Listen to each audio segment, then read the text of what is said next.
नमस्कार, the press Hindi आप देख रहे हैं और फिर एक नई कहानी के साथ मैं हूं आपके साथ पूर्वी। भारत की मिट्टी में जितनी गहराई तक संस्कृति बसी है, उतनी ही गहराई से छठ पूजा भी लोगों के दिलों में समाई हुई है।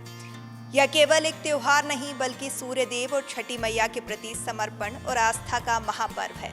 हर साल कार्तिक मास के शुक्ल पक्ष में आने वाला यह पर्व 4 दिनों तक चलने वाला कठोर तप होता है, जो नहाय खाए से शुरू होकर उगते सूर्य को अर्घ्य देने के साथ समाप्त होता है। इस दौरान भक्त आत्मशुद्धि, त्याग और प्रकृति के प्रति कृतज्ञता का भाव लेकर व्रत रखते हैं। लेकिन क्या आपने कभी सोचा है कि छठ पूजा की शुरुआत कहाँ और कैसे हुई? इस प्रश्न का उत्तर हमें त्रेता युग से मिलता है। कहा जाता है कि जब भगवान राम और माता सीता 14 वर्षों का वनवास पूरा कर अयोध्या लौटे, तब उन्होंने रावण वध के पापों से मुक्ति पाने के लिए सूर्य देव की उपासना की। मुग्दल ऋषि के कहने पर माता सीता ने बिहार के मुंगेर जिले में गंगा तट पर 6 दिनों तक सूर्य आराधना की। ऐसा माना जाता है कि वहीं से छठ पूजा की परंपरा की शुरुआत हुई। आज भी मुंगेर में स्थित सीता चरण मंदिर में उनके पद चिन्हों को श्रद्धा से पूजते हैं। वहीं महाभारत काल में भी इस पर्व की झलक देखने को मिलती है।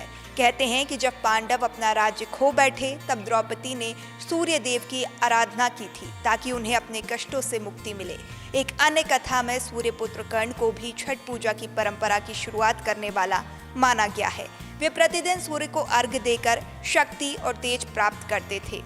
समय बीतता गया, युग बदले, लेकिन छठ की आस्था अमर रही। कलयुग में भी यह पूजा लोगों की भक्ति का केंद्र बनी रही। मान्यता है कि बिहार के देव नामक स्थान पर एक कुष्ठ रोगी ने श्रद्धा से छठ का व्रत किया और उसे रोग मुक्ति मिली। तभी से यह पर्व केवल परंपरा नहीं बल्कि विश्वास और चमत्कार का प्रतीक बन गया। आज भी जब घाटों पर महिलाएं डूबते उगते सूर्य को अर्घ्य देती हैं, तो लगता है कि मानो त्रेता, द्वापर और कलयुग तीनों युग एक ही क्षण में सिमट गए हों। छठ पूजा आज भी उस प्राचीन आस्था की जीवंत मिसाल है जिसने हजारों वर्षों बाद भी अपने स्वरूप को नहीं खोया। क्या अभी तक आप छठ पूजा की शुरुआत होने की कहानी के बारे में जानते थे? हमें कमेंट कर बताएं। साथ ही ऐसी स्पेशल स्टोरीज के लिए बने रहें द प्रेस हिंदी के साथ।